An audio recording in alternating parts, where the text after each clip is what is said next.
We only mean vigorous action in self-defense. And that vigorous action, we feel, we're justified in initiating by any means necessary. And when we say this, the press calls us racists in reverse. With skillful manipulating of the press, they're able to make the victim look like the criminal and the criminal look like the victim. Right now in New York, we had a couple cases where police grabbed the brother and beat him unmercifully, then charged him with assaulting them. They used the press to make it look like he's the criminal and they're the victim. This is how they do it. And if you study how they do it here, then you'll know how they do it over here. It's the same game going all the time. And if you and I don't awaken and see what this man is doing to us, then it'll be too late. They may have the gas ovens already built before you realize that they're hot.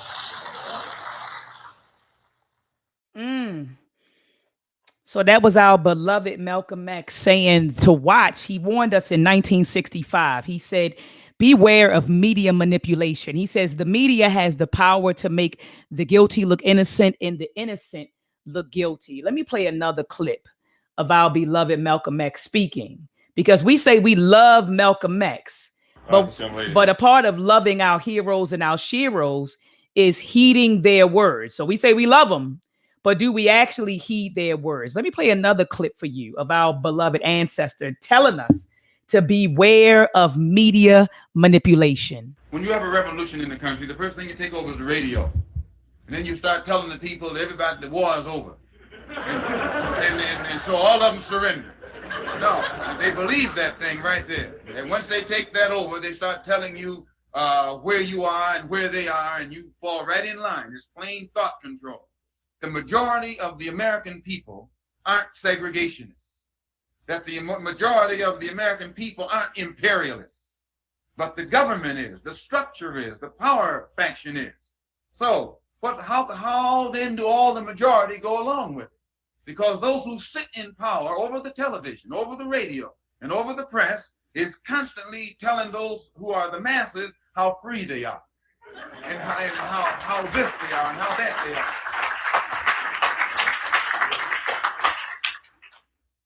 So a mistake is made on your part when you think that white people suffer the same as black people. Or as many Jews will say, well, we're a minority too. Or the Irish will say, well, we used to be a minority. No one's a minority like we are. They didn't need civil rights legislation to solve any other minority problem. It didn't take a civil war to solve any other minority problem. It didn't take Supreme Court decisions to solve any other minority problem or legislation. It takes none of that action to solve the minority problems of these other people. The only real minority in America is the Afro-American. Now, when white people who are oppressed and poor, supposedly, but the poorest white person can go where the richest black person can't go. It isn't only poverty of in money that we're talking about. Poverty in spirit, poverty in freedom, poverty in equality, poverty in human dignity. This is the kind of poverty we're suffering from. So that the richest Negro in this country is still poor. When it comes to freedom, he's broke. When it comes to human dignity, he's broke. This is the kind of poverty we're talking about. So when you find white people who are poor, with all these doors that there are open to them, any door that you knock on, if you're qualified, it'll open. So when you find a poor white person, he's in bad shape.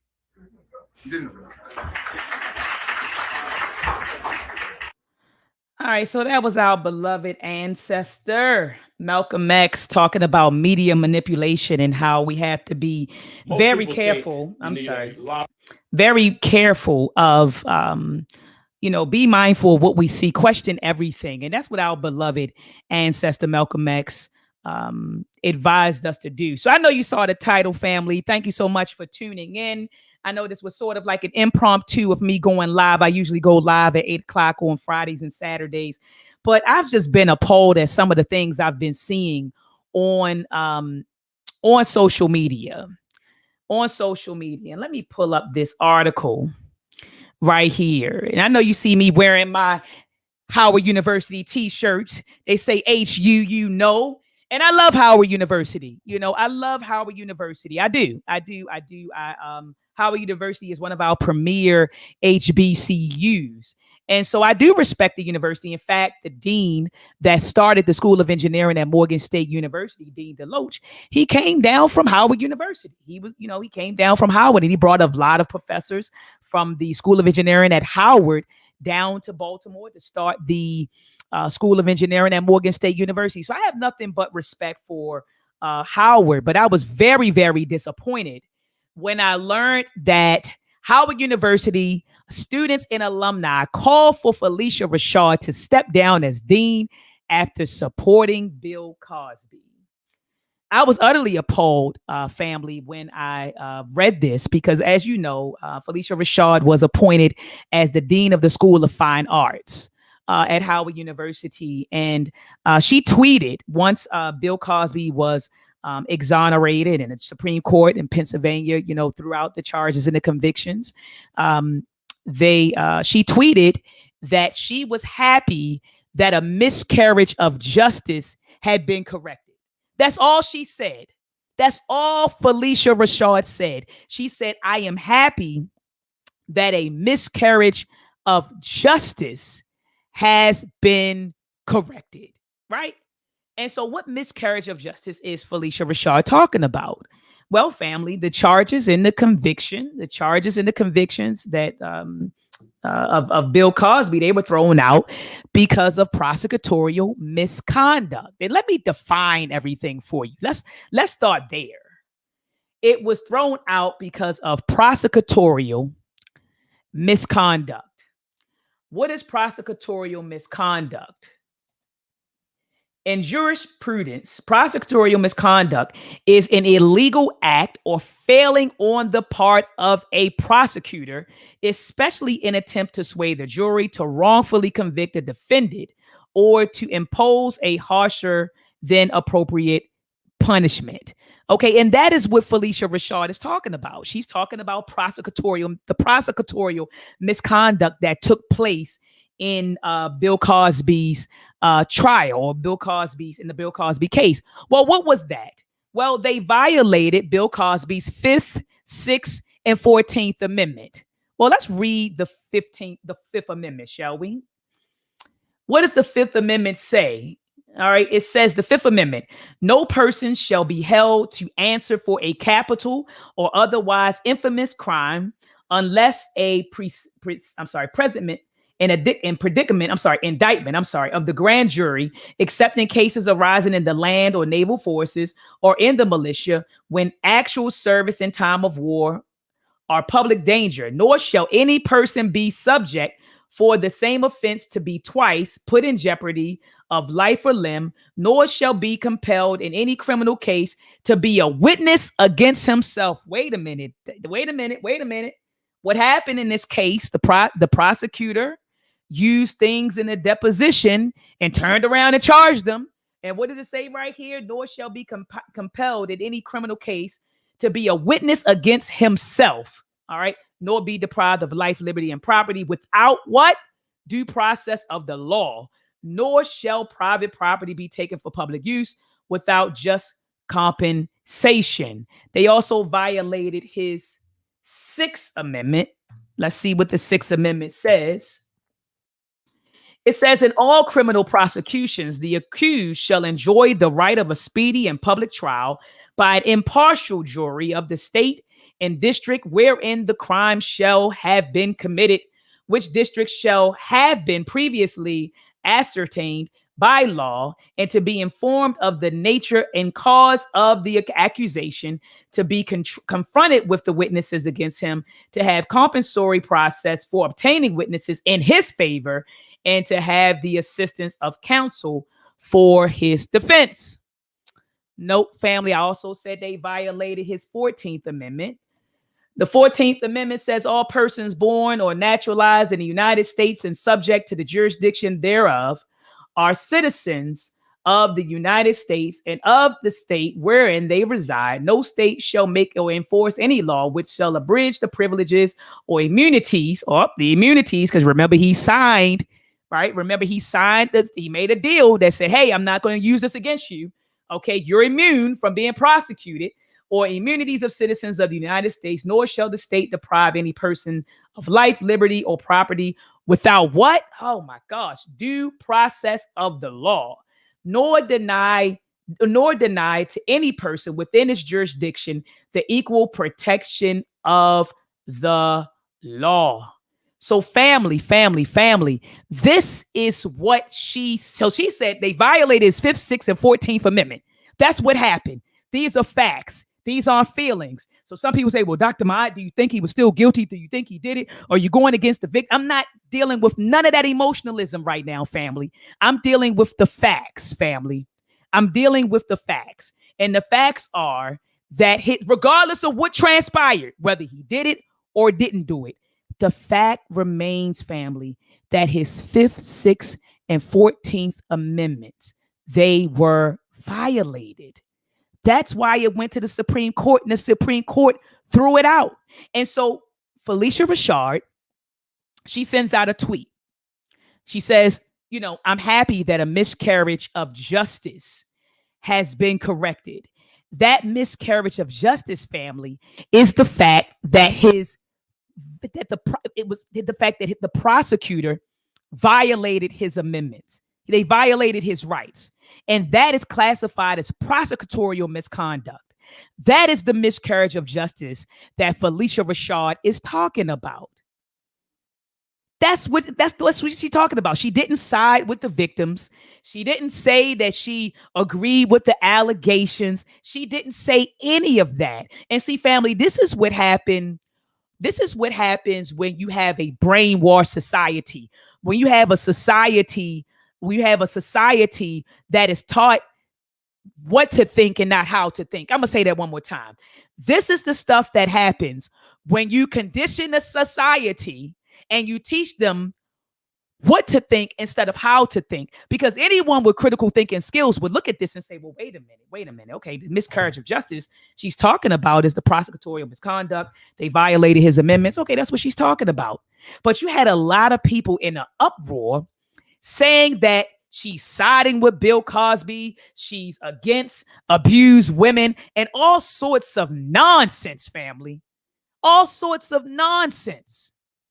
I'm going to say this, family. Let's go back to 2nd grade. Let's put on our thinking caps, shall we? She said nothing in her statement about siding with the alleged, let's say alleged, because we don't know, the alleged sexual victims. She said nothing against them. She just said, hey, I'm happy that a miscarriage of justice has been corrected, which it was. So I'm trying to figure out, and that's why the title of this show was How University Students and Alumni Have Lost Their Minds. Because anybody in their right mind wouldn't be calling for her to step down as a dean after supporting the fact that a miscarriage of justice was corrected. I want to say that again. I titled this show, How University Students and Alumni Has Lost Their Minds, because anyone in their right mind, right, would not be calling for her to step down, right, after she supported the fact, I'm using my language carefully, family, supporting the fact that a miscarriage of justice has been corrected. That only somebody that have lost their mind. What does Dr. Maat mean by lost their mind? Someone who is brainwashed, someone who is not applying critical thinking skills. Howard University students, alumni call for Felicia Rashad to step down as dean after supporting Bill Cosby.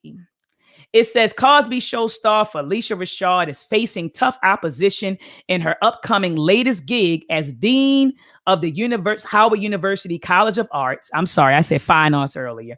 After she tweeted support for her former TV husband, Bill Cosby, in a now deleted social media post. See, family, she had to delete her post. Oh my Jesus, golly. She had to delete her post and she said nothing wrong. So she had to delete her post. And all she said, family, was, I'm happy that a miscarriage of justice has been corrected. So she deleted her post and it says, hours after the abrupt statement, Rashad doubled back, sharing that she supports survivors of sexual violence. Here we go. She never said that she didn't support. So she never said that she didn't support survivors of sexual violence. She never said that.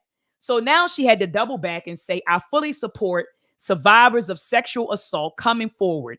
My post was no way intended to be insensitive to their truth. Personally, I know from friends and family that such abuse has lifelong residual effects. My heartfelt wish is for healing. And to me, this is for people who lack critical thinking skills, because in her first tweet, she said that she never said that she did not support the survivors or the alleged victims. All right. So it says, regardless of Rashad's second tweet, Howard issued a statement issuing distance between Rashad's statement and the university's commitment to honoring survivors. So this is what Howard University said. Survivors of sexual assault will always be our priority. No one said it wasn't. While Dean Rashad has acknowledged in her follow-up tweet that victims must be heard and believed, her initial tweet lacked sensitivity towards survivors of sexual assault. Somebody riddle me this. Family. How was that insensitive? How was stating a fact insensitive? The fact was, she said, I am happy. And she's allowed to be happy. Aren't we all? She said, I'm happy that a miscarriage of justice has been corrected. That's what she said, right? And so I'm just trying to understand how this lacks sensitivity towards survivors of sexual assault. So they say personal positions of university leadership do not reflect Howard University's policies. We will continue to advocate for survivors fully and support their right to be heard. Howard will stand with survivors and challenge systems that would deny them justice. We have full confidence that our faculty and school leadership will live up to this sacred commitment. All right. And so, family, when I saw this, I immediately, like I said, I was heated. And then I got word that not only did she double back on her initial tweet, then she penned a letter to Howard students and parents saying, I offer my most sincere apology. Family, this is how bad they dragged her on social media. They dragged this woman to the point where she deleted her tweet. Then she tweeted out, that she apologized. She didn't mean to be insensitive. Not only did she do that, she penned a letter. Okay, it says Felicia Rashad pens letter to Howard students and parents. She said, I offer my sincere apology. Oh my gosh. It says actress Felicia Rashad sent a letter to Howard University students and parents on Friday, offering her most sincere apology after tweeting in celebration of Bill Cosby's sexual assault conviction being overturned. She says, my remarks were in no way directed towards survivors of sexual assault. Who in their right mind thought that? No one in their right mind. That's why I titled this show, Howard University students and alumni have lost their minds. They truly have, because who in their right minds thought that she directed anything towards the survivors of sexual assault? She says, I vehemently oppose sexual violence, find no excuse in such behavior, and I know that Howard University has a zero tolerance policy toward interpersonal violence. Okay, it says it may Rashad, or I don't know if I'm pronouncing her name. I keep saying Rashad or Rashid. It says an alumni of Howard was appointed dean of its recently reestablished College of Fine Arts. On Wednesday, Rashid or Rashad tweeted, finally, that's all she said. She said, finally, a terrible wrong has been righted. A miscarriage of justice is corrected. And she put up a photo of Bill Cosby. So it says, Rashad says that she since removed the upsetting tweet. And she said, over the next few weeks, Rashad says she plans to engage in active listening. Here it comes. Active listening and participate in trainings to not only reinforce university protocol and conduct, but also to learn how I can become a stronger ally to sexual assault survivors and everyone who has suffered at the hands of an abuser. Family, she said nothing wrong. It's so sad nowadays that we live in a society where you can't tell the truth. And if you tell the truth, then you face backlash for telling the truth. It's sad. I mean, it's sad that people can't express their opinions. People are getting censored on YouTube. You already know, if you connected with me, how many times I got kicked out of Facebook, kicked off YouTube, sometimes my YouTube. It's a lot of censoring going on, but we know that they use censoring to brainwash people. I had a conversation with my son a few days ago, and I said to him, I said, son, have you ever wondered why when you watch the news, it's like 3 or 4 main TV, like news stations, right? Well, it's dozens of local ones, but like 4 or 5 main cable news stations. I said, have you ever wondered why they all have the same opinion? They all push the same narrative. You don't think that anything is wrong with that? And he said, yeah. He said, yeah, you're right. He said, yeah, I see. Yeah, that ever dawns on anyone that when you're watching the news, you turn to MSNBC. Okay, they're pushing something. They give you a narrative. Then you turn to MSNBC, same narrative. Then you turn to CNN, same narrative. You ever ask yourself as a thinking person, no one else has a difference of opinion? All of the opinions are the same? See, that's what people with critical thinking skills do. We question everything, and we don't just go along to get along. We don't just go along. An intelligent person says, wait a minute here. I'm watching several news stations. Everyone is pushing the same narrative. There must be an agenda behind it. We have to start thinking as a society, family. We got to start thinking. And see, our school system dumbs out. And yes, I'm calling out the fool system. I said the school system. I meant to say the fool system, because they don't teach our children how to think. They teach our children what to think.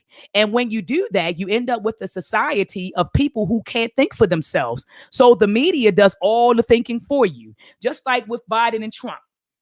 The media kept pushing the narrative. And I'm no fan of Trump. I'm not a Trump supporter. Didn't vote for him. Didn't vote for Biden. But the media kept pushing the narrative. We got to get Trump out of office. We got to get Trump out of office. We got to get Trump out of office. Then I'm sitting here listening to fools walk around. We got to get Trump out of office. We got to get Trump out of office. We got to get Trump. I said, oh my Jesus Christ. We got to start thinking for ourselves, family. We have to start thinking for ourselves, and we have to question everything that we see and everything that we hear. And we can't be afraid of the truth. We can't be afraid of it. This woman told the truth. And as a result of telling the truth, as a result of stating facts, she experienced backlash. She had to take a tweet down. Then she had to tweet an apology. Then she had to pen a letter. And then you had the people on campus. And I got my eyes. I got eyes in the student body, click in the student body of Howard. And they, a few folks, they were telling me how the students keep calling him a convicted, a charged and convicted, admitted sexual abuser. That's what the students are calling him. A charged and convicted, admitted sexual abuser. And I said, wait a minute. You said he admitted sexual abuse. Well, did you read the deposition? A lot of people say, no, I ain't read it. Oh, you just repeated what the media told you. Oh, he drugged the women. He did this. He did. So all you did was listen to the media, because you didn't read that deposition. And I think where he talks about is on page 120 to 124, somewhere around there. So you didn't read the deposition, but you're running around saying that he admitted to sexual abuse. So that's wrong. Then you keep calling him a convicted and charged, admitted sexual abuser. Well, the convictions and charges have been overturned. And once they're overturned, they're null and void. You can't keep running around calling this man a convicted, charged anything. And I gave my son, I was talking about it with one of my sons, and I was telling him, I gave him this example. I said, suppose a brother raped somebody, and he, and the detectives planted evidence, and, and the prosecutors knew about it. They went with it. They convicted him. They charged him, convicted him, and he went to jail. And then later they found out that this brother was innocent. They let him go. You can't keep calling him a charged and convicted rapist once the charges and convictions are null and void. But that's what the students and the alumni are going around saying. They're saying that, he's a charged and convicted, admitted sexual abuser. And most of them didn't read I say 99% of them didn't read the documentation. They didn't go through the court paperwork. None of them did it. All right. And then another thing, a lot of them keep saying, oh, he got off on a technicality. And I said, technicality? Do you even know what a technicality is? Well, let's read the definition. A technicality is a trivial or very small detail You might consider your scuffed, unpolished shoes to be unimportant in an unimportant technicality when you're dressing for a job. So I want to say this again. A technicality is a trivial or very small detail. What happened to Bill Cosby was not a technicality, family. So we got to stop saying it. I said it initially too. I said it was a technicality, and a brother checked me. It's not a technicality, family. What happened to him was not a technicality. His rights were violated. Prosecutorial misconduct took place. That's not trivial, and that's not a small detail. So stop running around here sounding like fools saying that he got off for a technicality. Okay? Then you had Stephanie Mills. She got involved. Stephanie Mills got involved because she got tired of the bull crap, the foolery going on. So Stephanie Mills got involved. And what did she say? She said Stephanie Mills showed support for Felicia Rashad Cosby against Howard controversy. It says Mills called on Howard to give back the millions of dollars Cosby donated to the university if the HBCU decided to terminate Rashad from her past as dean. It says actress and singer Stephanie Mills has declared her support for her friend Felicia Rashad, and so have I. It says after students and alumni of Howard University began to call for Rashad to be fired from her post as the dean of the College of Fine Arts. In an Instagram post on July the 3rd, Mills shared a picture of herself with Rashad, writing in caption, "I love you. If it's true that Howard University wants to terminate her position because they feel her comments about Mr. Cosby were insensitive, then Howard should give back the millions of dollars he donated to the university." I don't know how many of you saw Players Club, but remember Ronnie said, "Run me my money. Run me my money. Run me my money. Give back the daggone money." It says on Sunday, Bill Cosby reacted to Mills' message supporting Rashad, tweeting, "Thank you at Stephanie Mills. Your voice has always been powerful." Cosby was awarded an honorary degree from Howard University in 1989. However, it is unclear how much he has contributed to the esteemed HBCU. However, the actor donated a significant amount of money to another HBCU, Spelman in Atlanta. The funds that he and his wife, Camille Cosby, and Camille has been a trooper family. Camille Cosby has been a trooper through all of this. You know, it says the funds that he and his wife, Camille Cosby, donated to the all-women's college led to the creation of William and Camille Olivia, I'm sorry, I always butcher words, Olivia Hanks Cosby Endowed Professorship. According to the Atlantic Journal-Constitution, the professorship was funded through a $20 million grant from the Cosbys to the college in 1998 that also helped fund a new academic center named after Mrs. Cosby. The university returned the funds and discounted the professorship in 2016 after Cosby was convicted of sexual assault, so they gave it back. It says Mills' comments were met with mixed reactions, both her Instagram and Twitter. Some commenters wrote, "You do have a point," under the post, while on Twitter, others were less hospitable. So family, this is what's going on, family. It's bananas out here. Peace to everyone that's coming in the chat. Peace to everyone that just joined us. I'm talking about Howard University, family. What did they say? HU, you know. Talking about Howard University and how the students and alumni has lost their minds because anybody in their right minds would not think that anything that she said or what she tweeted, and she tweeted out when Bill Cosby's convictions and charges were thrown out, she tweeted that she was happy that a miscarriage of justice has been corrected. And Howard University students and alumni, they felt like her tweet was insensitive towards victims of sexual assault. She's just saying, "I'm happy that a miscarriage of justice was corrected." And that is her right to be happy about that. Who wouldn't be? See, I guarantee you, if it was one of us, if it was our grandfather or our dad or our uncle or our son, if they were convicted based on prosecutorial misconduct, right, and they were let off, we'd be singing a different tune right now, wouldn't we? We'd be singing a different tune right now. we'd be singing a different tune right now. But I want to hear from you, family. I'm going to drop the StreamYard link in the chat. Does anyone want to come on here and share your thoughts? I see brother Science Sean is in the building. Science Sean, do you want to come through? Do you want to come through, Science Sean? Anybody in the chat? I just put the link in the chat. If you want to come through and share your thoughts with your sister, Dr. Maat, come on through. I would like to hear what you think. And family, this is just my opinion. I mean, this is my little opinion, and I like to deal with the facts. So even though it's my opinion is rooted in the facts. So does anyone want to come on here and join me before I close up? Anyone want to come on here and join Dr. Maat? Uh-oh, I see brother Sean P is in the building. Brother Sean, peace and love, brother. How are you? What's going on, Dr. Maat? Appreciate you having me on.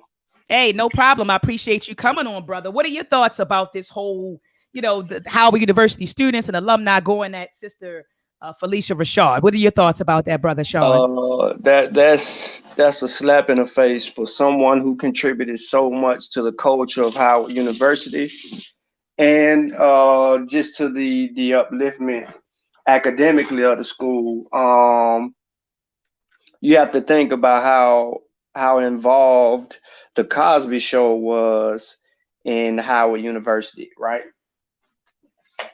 That show was instrumental in promoting, HBCUs, but more importantly, it was centered around shedding light always on Howard. It was. I'm sitting here thinking about all of his shows, like you said, the Bill Cosby Show, A Different World. Different World. Yeah. So like you said, he shined a light on HBCUs. He sure did. So I understand that the man did something or was accused of doing something, or however you want to play it. I had a history of doing something. That don't have anything to do with what has transpired within the last week or so. And the chain of events, you laid it down, the 4th, 5th, and 14th Amendment, was the 5th, the 6th, and 14th Amendments, yes, were violated. So if you stick to the facts, then it is what it is. We've never seen anyone get let go based on a violation of their rights. We've always had our rights violated. Come on, talk about it. So we need to celebrate the fact that someone has finally, rights have finally been violated and they've been overturned, right? So now let's forget him. Let's just deal with Felicia Rashad. All right, this sweet lady has stood by this dude's side the entire time, right. So as a friend, as a friend, as a business partner, as a colleague. She has took on the wrath. So her tweet, in my opinion, when she figured that an unjust was done and it was overturned, she celebrated that moment in her right, because she knew that some type of unjust had occurred and happened to her friend, and yet and still she wanted to, in that moment, celebrate that fact. And you know what you just said? You said celebrate that what? Fact. Okay. Mm-hmm. So in her celebration of that fact, it just should have been there. People should understand the context of what she celebrated and said, okay, she didn't come out and say Bill didn't do this or Bill didn't do that. She dealt with what had happened, the string of events of what had happened in that tweet, and then how it was overturned because he was wrongfully accused, or in this instance, his rights, were violated, and now they have written a wrong.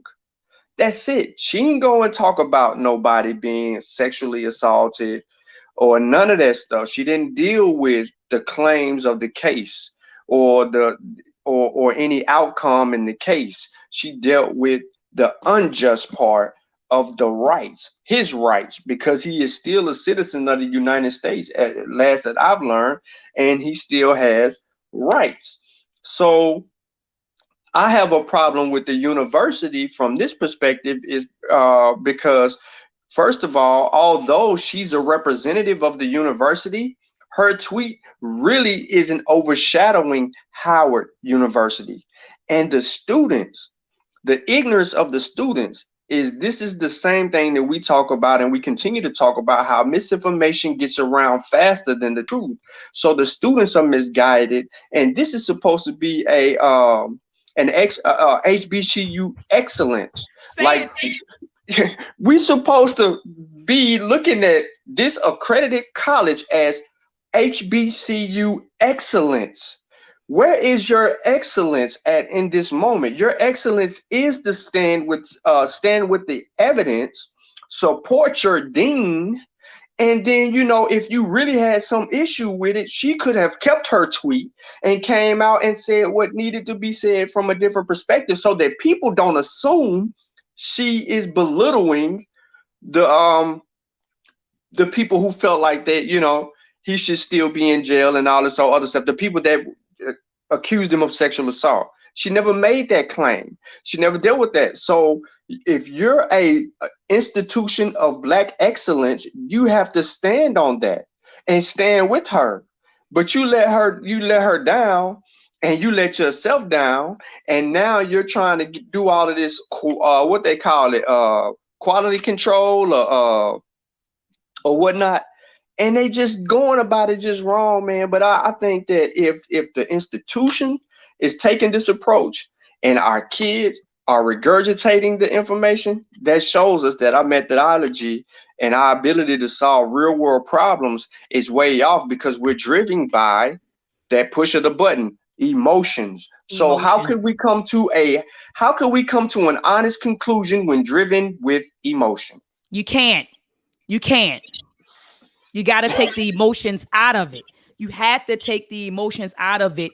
And like you said, look at the evidence and view things through an objective lens. That's what you have to do.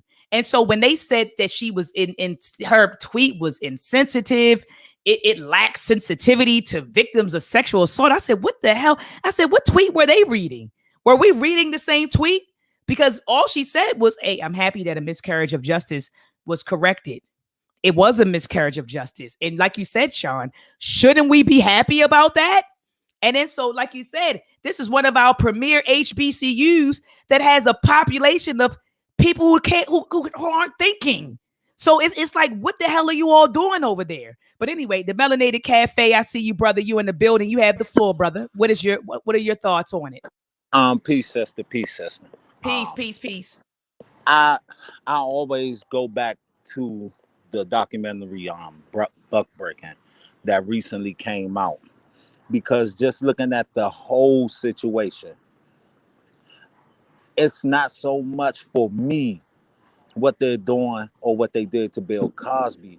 To me, they broke the visual image of a legacy of Black excellence, because when you think about it, that is still to this day one of the most powerful, positive images that came across the airwaves that we've seen of Black excellence, where it's a Black dad in the home and a Black mother, and they was on the same accord. So just moving past that, this sister stood up for the legacy that Bill Cosby and her created together. And I feel like they publicly ostracized Claire Huxtable, quote unquote, for standing with Heathcliff Huxtable, Bill Cosby. And I do understand it, because we know that with supremacy, they don't only want to break the person, they want to break the symbolism or what that person symbolizes. And we cannot find another sister in pop culture history that has so much of a deep impact as his sister Felicia Rashad. They're literally dragging African American, foundational Black American descendants of slavery. They are dragging our ideal wife, mother, mom before our eyes. And it's crazy because white supremacy, they love to work subtly and use their tools. So you see this coming from Black people. And I'm torn just for the simple fact of the crime. I have a daughter. I feel like any man that has children needs to take at least 20 years of his life and put it aside for that just in case toolbox. That if somebody do something to them, that okay, this is what this savings account is for. So I'm not by no means even talking about the crime because we understand it's hideous. But I'm torn because the one thing I will not do is publicly lynch a black person for a white audience. If something need to be done, it need to be done in the community. But this sister she did what she was supposed to do. Her and Camille Cosby, they did what they supposed to do. As black men, we've always wanted sisters that's riding, and I'm disgusted by anybody that has any vitriol against this sister for doing what she morally felt was correct. That's our line, that's out of pocket, and at some point there has to be something in place where these people need to be checked because they doing the prosecutor's bidding. That's a fact. That's Dr. a fact. Maat, Yes. I don't want to cut your break your wisdom, but we're supposed to be representing what, or emphasizing black power, right? Black excellence. So with black power and black excellence, an opportunity presented itself that we stand on because again, and I said this earlier, someone's rights were violated. We should always stand with, but it's not about that someone, it's about like he just defined, our sister, our mother, our aunt, right? Our grandmother, right? She has raised practically all of us who haven't had an opportunity to sit there on Thursday evenings at 7 p.m. or 6 p.m., depending on where you are, and watch that show, no matter if our lives were like that or not. And they tried to make that's probably the closest thing to reality as we've seen, because some of us grew up in a single parent household. Some of us didn't have that type of infrastructure, but we knew stuff like that existed for certain people. But they gave us something to look forward to, which was the beauty in that, which was the essence of that. And the spinoff shows promoted going to college, promoted getting an education, promoted positivity in its own name, and her face is written all over that. To demonize her over her recognizing a fact is just disingenuous. Thank you. And I'm glad that you keep driving that home. They are dragging her over a fact. She never ever, like you said, she didn't deal with the allegations. She didn't talk about the victims. She dealt with the fact. And this woman is being dragged. But I love what you brothers are talking about. And you're saying with the Cosby Show and that imagery, with that image, how powerful that image was that she and Bill Cosby and the other cast members put out there to the world. I see Brother Amir, you've joined us, brother. Go ahead and speak your speech, brother. Speak your speech. Hey, how y'all doing today? Peace and love to you, brother. How are you? I'm still learning. So I agree with everybody's overall sentiments, of course, that clearly the people at the university are not in their right mind. But after 400 years of trauma, 400 years of socialization, are any of us in our actual right mind? I think some of us, I hear what you're saying. You said, are any of us? Yeah, any of us. I think some of them, some more than others. I would say that. But that's some more than others. Yeah. So, I'm not disputing it. What I will say is that it's a spectrum. So some people are in a percentage of their right mind, but no one in this system, because we all have to survive in it, are 100% in their right mind. And that's my opinion, because at one point or another, you have to somewhat acquiesce to the system just for basic survival. So, of course, in my opinion, with that said, they're a little more on the opposite end of the spectrum, where they're a little crazier than some.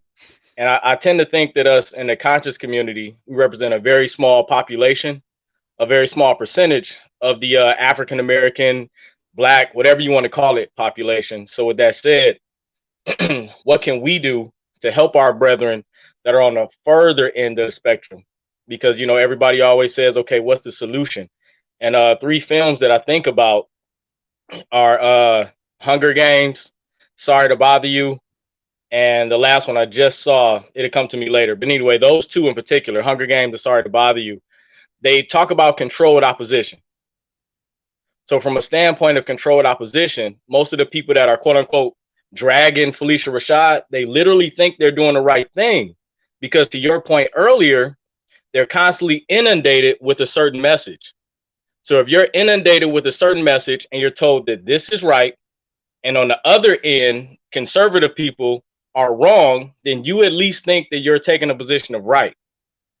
So even when we do right, they're controlling our minds and making us do wrong.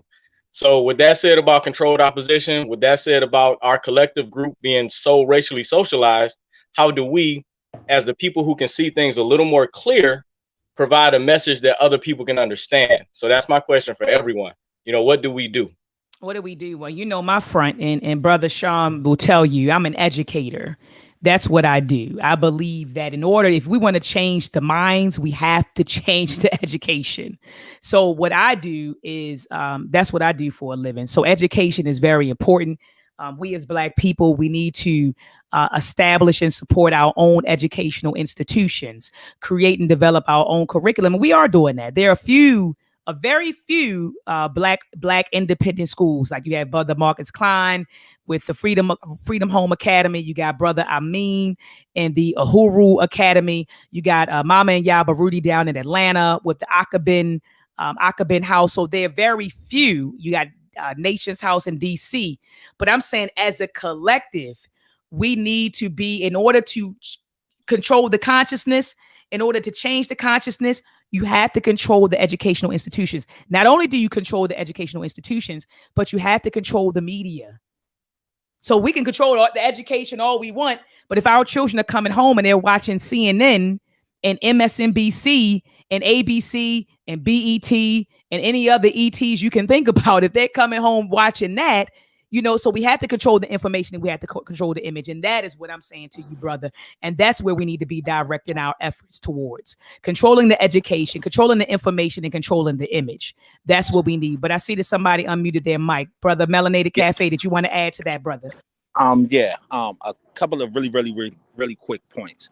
Brother Mayor, I really do love and appreciate what you just said, especially about how when you stated that not most, but initially you stated we've all, to some degree or another, lost our minds. And, you know, then it came to a point where it said, okay, most of us, some more than others. Well, I could give you one person in particular who hasn't lost all their minds, and that's Felicia Rashad. What we have going on is it seems like the people who think clearly and cut straight to the truth of the matter, they become ostracized. So we're just flooded with all of this misprogramming and disinformation and this just so much stuff. And when the truth speakers come out, they become ostracized, demonized, and somehow in our heads end up they bad. Another thing you brought up, some movies. And you asked what's the solution, and I'm gonna tie the movie in with the person, and that's Elijah Muhammad and the Nation of Islam. Whether a person agree with their ideologies, I think that at some point we have to give them their flowers and say that they have had the most successful and sustaining efforts in Black nation building in this country. And one of the things that he spoke about was separation. And I'll take it right back to the movie, The Matrix, greatest movie of all time in my opinion. And when Neo asked the question, what is the Matrix? Morpheus said, unfortunately, I can't tell you. No one could tell you. I have to show it to you. And how do you actually see it? You have to disengage from the Matrix. Neo had to completely come out of that programming to actually understand what's going on in this world. So to whatever degree, we need to separate from this white supremacy system that's dominating all areas of our activity, including the airwaves, what we ingest, and as you say, control opposition. And Dr. Maat might be able to expound on this a little bit more, but I believe it's called the Hegelian dialect, which kind of means pressure from all sides. And I think a lot of our elders said that white supremacy will take both sides of the arguments. Either way, they'll win. So you have to, I mean, to stand on truth in this day and age, it's a small pocket community. That's a fact. We out here like the Walking Dead for real. Small human groups that's bumping into another human group, and like, oh, it's a human, and we got to cling to each other. And how do we stop it? Dr. Maat has said it. Lots of other people have said it. It starts with our families. Me, this is what I do. I'm not no big time whatever. What I do is I go talk to my neighbor. I go talk to my other neighbor. So now when my neighborhood, which is massively violent, our street is safe because I got 4 or 5 good men on my street and a couple of women that if anything go down, we check it. If the police come around, we outside with the police. What's going on? If we see somebody suspicious doing something suspicious, we checking them. I don't fear for my property. I don't fear for my loved ones and my family because I know somebody is always watching and I'm always watching. So sometimes it starts in the details. Like I think Dr. Wesley Muhammad said, God is in the nuance. And, you know, that's it. My little 2 cents. No. You did good. You did good. I like that. Because I said control the information and education, talked about controlling, building and controlling the educational institutions, the media. And I got that from Dr. Amos Wilson. You see my books behind me, Brother Amir? That's all I do, Brother Amir. Sit and read. No, I appreciate it. Yeah. So can I further build on what brother just said? Yeah, you can. And we getting ready to wrap it up, King. So we got the show, Dr. Bob.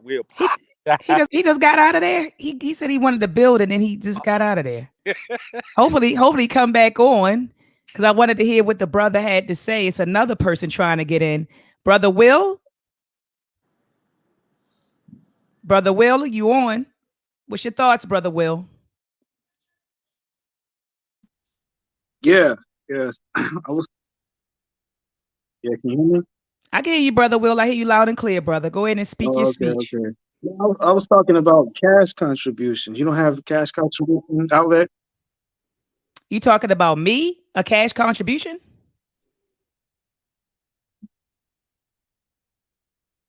Brother Will, can you hear me? Yeah. Oh, you wanted my Cash App or something, brother? Yeah. You don't have it set up yet? Okay, yeah. I'll throw it in the chat for you, brother. That's very nice of you. I never asked, for cash contribution, so that's why I kind of caught me off guard a little bit. Like, oh, you wanted to donate? Like, it's cool. I always just ask people to visit edanimateproductions.com and support the Meltrek project. So I threw my Cash App in my website, brother, in the chat. Did you want to say something regarding the Felicia Rashad incident, brother? No, I'm getting a lot of echo, but for now, I just wanted to. No, not necessarily. I just wanted to just donate right quick. Okay, brother, it's in the chat. Okay, I just threw it in the chat for you. Okay. I appreciate it. All right, thank you. I appreciate you, brother. You take care. Thank you. I was wondering where you went, Brother Amir, but we getting ready to wrap this thing up, man. I wasn't going to stay on here all night, but what did you want to add, brother? Oh, no, I got you. Well, first off, I got the Meltrek DVD for my babies. They enjoyed it. Yeah. So I appreciate you putting that work together. So basically, in conjunction with what you were saying earlier, and what my brother was saying about separation, I think again, I liked what he said, that we need to do the best we can, because we can't fully separate, because we saw what happened when we had isolated communities and how they basically bombed them out physically, or they bombed them out legally with eminent domain, or they bombed them out again physically and legally with freeways. So we do the best we can. In addition to that, I like what you said in terms of curriculum, and I think that we got to be very strategic about how that happens, because you see the pushback with critical race theory from 15 different states. So you won't touch the curriculum. because we need to but that's why I said we need to establish independent schools. With an independent school, you do whatever you want to do. Marcus Klein and those people that I named, they wrote their own curriculum. So I'm not saying push our curriculum and we're gonna get it in their schools. No, I said create our schools and we push our curriculum. We create curriculum, which we already have, but we create our own curriculum that we teach in our own schools, and our own schools are independent schools. Jewish people do it, Asians do it. I don't know about Hispanics, but I will say Asians and Jews do it. So we can build our own independent school, brothers. And like I said, there are like 4 or 5 of them we have. And so we push our own curriculum in our own independent schools. So continue, please. Yeah, definitely not disagreeing. Trust me. The European ideology is either or, whereas our ideology or our axiology is both and. So our frame of reference is a lot different from there. So definitely, I'm agreeing. I'm just adding to. So okay, gotcha. The basic point is that they're always at war, and we're not always at war, even when we think that there is no war going on, or we think we are. So the main question I was asking was, strategically speaking, knowing all of the opposition against us, knowing that from an independent school standpoint, at best we got 10. So I'm just doubling what you said. So that's only 10, whereas proportionally speaking is a gazillion other schools. So with all these things against us, what is the glue that can put this small community together? I have my ideas, and I'll talk to you another time. I'll email you or something. But from the collective standpoint, I just want to know, what is the glue that can have us follow some sort of protocol to at least advance the small things that we do have? You know what I realized, Brother Amir? Everybody's not going to make it. I know you're saying the glue, the collective. The reality is some people in Umar Johnson, and I'm not even an Umar Johnson fan. Trust me, I go in all the time on him. But everybody's not going to make it. Why'd you feel that need to do the disclaimer with Umar? I just had to say that because I don't want anybody to be like, oh, Dr. Maat is quoting Umar. So she no. You're not going to take a sound bite and change and turn that around on me. So, but what I am going to say is this: everyone is not going to make it. So you're saying, what's the glue? Collectively, I don't think all of us are going to get on one accord. To me, that's a fairy tale. I think I think what we need to do is that the few that are ready, we move forward. I'm not going to sit, brother, and wait for the other millions of Black folks. I just can't do it. I can't do it. Well, I mean, am I hearing what you're about to say? Am I hearing what you're saying, or I'm misunderstanding what you're saying? It's very nuanced. So I think that you're missing what I'm saying in terms of protocol. Because I'm definitely not in the fairy tale world that we're all going to be singing Kumbaya. No, exactly. However, I mean, from a standpoint of the opposition, they don't hold hands and sing Kumbaya, but they follow a collective protocol. Whiteness is a protocol. And you guys just did the book by Batalora. I mean, we're all familiar with the work of Robin DiAngelo. We can go into Theodore Allen. Whiteness in itself is a protocol. So they agree on said protocol, whereas their protocol keeps them in a superior position, and the protocol that they taught us keeps us in an inferior one. So all I'm saying is, what is the collective glue that can create a protocol that we can follow? Because we'll never, quote unquote, unify. But if we unify within a standard protocol and you follow those guidelines, then I think we can actually go somewhere. And like I said before, where you can find that, where you can find it out, where you're talking about what is the glue, what is correct the protocol. Read the first 4 or 5 chapters of Blueprint for Black Power. Are you familiar with that work by Dr. Amos Wilson? Have you read it? I have. Very familiar with his work. So when you talk about that, the first, when he talks about power, understanding what power is, the second chapter. I love how he defined it. Yeah, when he talked about that, when he talked about family, when he talked about culture, he talks about how we should operate as a nation within a nation. He gets into all of that. So I think when you talk about a protocol, in chapter 4, he talks about consciousness, right? And so I think when you talk about the protocol, that to me is beautifully laid out in Blueprint for Black Power. And so that would take a whole nother show for us to sit down and go through, well, what's the protocol? That's another show in itself, brother. But I appreciate the conversation and the food for thought. Brother, the Melanated Cafe, thank you so much, brother, for coming on and sharing your opinion. Brother Amir, you got to come back, brother, so we can build. Let's chop it up, because my and it's not necessarily a rebuttal, but my addition to what you just mentioned was falsification of African consciousness shows us that we're not even remotely in the standpoint to understand the Blueprint for Black Power. In fact, one of the brothers, I would disagree with that, but go ahead. I'm here in Detroit, and one of our brothers that's heavily known in the conscious community, brother Seti, he told me years ago when I saw him in a bookstore, you know, I picked it up and we were talking about it. He was like, man, the sad thing is, you know, a lot of our collective can't read that book. So when you think about, you know, where we are in terms of being in the fourth grade reading level, things of that sort, a lot of the collective can't even begin to step into that realm of consciousness. It's similar to, not sure if you guys are familiar with the book Jonathan Livingston Seagull, but essentially it talks about levels of awareness. And with the level of awareness that we at collectively, Blueprint for Black Power is like speaking Japanese, in my opinion. You know, to some people, not all of us, not all of us. How many of us would you say are conscious? Like, what's the percentage of us that are conscious? I think it's a very, very small percentage of us who are conscious. Yeah, we agree. We totally agree. But yeah, we go build. We go build. I appreciate you for having me on. I appreciate the family for listening and building with me. This was fantastic. Yeah, no problem. And you got to come back through again. All right, brother Amir? No doubt. All right, brother Melanated Cafe. Any closing words, family? Brother Melanated Cafe, brother Sean P. Any closing words before we get out of here? Nah, you got this. Nah, we just appreciate all that you're doing. And in regards to what the brother was saying, we may not have the numbers, but we got the quality. So I'm not going to give in to despair. I'm not going to say we don't have enough. Man, we have all that we need. And I honestly believe that the universe is going to align with us when we step into our divine purpose, man. Other than that, we survived 400 plus years of this madness, and we still here. They literally threw everything that they could throw at us. We still here. We just got to recognize our own strength. Other than that, man, it's time for action. Time for actions. I'm with you. Thank you so much, the Melanated Cafe, for coming on, brother. You got to come back again so we can build. You got to come back on, brother. Anytime, sister, man. I'm ready to serve and I'm at your disposal at any time. Appreciate you, warrior. You take care. You too. Brother Sean P. Brother, are you still with me? Brother Sean P. then came on and rolled out. Brother Sean P., are you with me, brother? I was going to let you have the final word.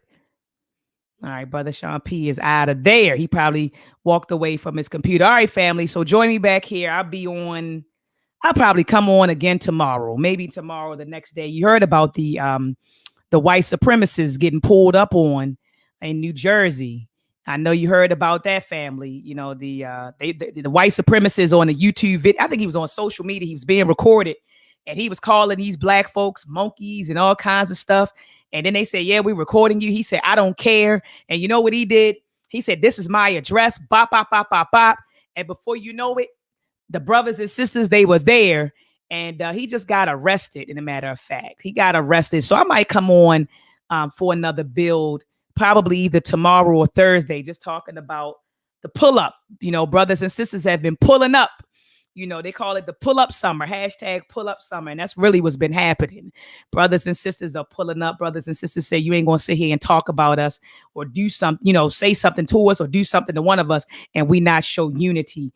And so I do appreciate that. I saw the video and it was bananas. So I might come on, family, and we just talk about that. Also, did you all hear about, I don't know how true this is. Okay, because it's social media. So, you know, with social media, you got to check every damn thing. But there's a video circulating saying that some white supremacists marched through Philly. And if that's true, I have to highlight my brothers and sisters in Philadelphia. They're saying that a group of white supremacists have marched through Philadelphia. They went, matter of fact, I could bring it up on my phone. I could bring it up my phone really quickly. Hold on. It's saying, oh, here it is. It's the video. I don't know if you all can see it. Let me cut my light off. Let me cut my light down so you all can see. I don't know if you can see it. But they're marching through Philadelphia. So I guess, this is what they're saying. It was a video floating around saying that these white supremacists were walking with their flags through Philadelphia. You know, family, I don't know. So, let me drop the, oh, yeah. I don't know if you all can see it. They're running. So yeah, family, I might go live. Let me cut my light back on. I might go live either tomorrow or Thursday to talk about what's going on. Okay, yeah. So a few people said they saw it. Few people said they saw it. Yeah, that's what I'm finding out, family. That's what I'm finding out. So anyway, family, I'm gonna get off of here. I'm gonna stop ranting. Thank you so much for joining me. Peace and Black Power.